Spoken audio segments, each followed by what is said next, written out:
আসসালামু আলাইকুম। কুকিং ডায়েরিতে আপনাদের সবাইকে স্বাগতম। আমি আজকে ভার্মিচেলি সেমাই রান্না করব। এখানে আমি তেল দিয়ে দিলাম। আপনারা চাইলে ঘি বা বাটারও দিতে পারেন। এরপরে আমি দারচিনি, এলাচ দিয়ে দিলাম। এরপরে আমি এখানে সেমাইটা দিয়ে দিচ্ছি।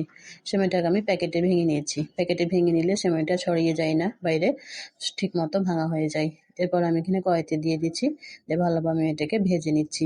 কিছুক্ষণ ভেজে নেওয়ার পরে আমি এখানে স্বাদমতো লবণ দিয়ে নিচ্ছি। লবণটা দিয়ে আমি আবারও কিছুক্ষণ নাড়াচাড়া করে নিচ্ছি। এরপর আমি এখানে পানি দিয়ে দিচ্ছি। সেমাইটা ঠিকমতো ঝরঝরা করতে চাইলে অল্প করে পানি দিতে হবে, তাহলে সেমাইটা সুন্দর হবে। সেমাইটাকে আমি একটু নাড়াচাড়া করে নিয়ে আমি এখন কিছুক্ষণের জন্য ঢেকে দিব। ঢাকনাটা দিয়ে ঢেকে দিলাম। ঢাকনাটা উঠিয়ে নিয়ে আমি আবারও নাড়াচাড়া করে নিচ্ছি। এরপর আমি এখানে স্বাদমতো চিনি দিয়ে দিব। আপনারা আপনাদের পছন্দ অনুযায়ী দিয়ে দিতে পারেন। এখানে আমি চিনিটা এখন অ্যাড করে দিচ্ছি। যারা ফেসবুক থেকে দেখছেন তারা ফলো করে দিন, শেয়ার করে দিন। যারা ইউটিউব থেকে দেখছেন তারা আমার চ্যানেলটি সাবস্ক্রাইব করে দিন।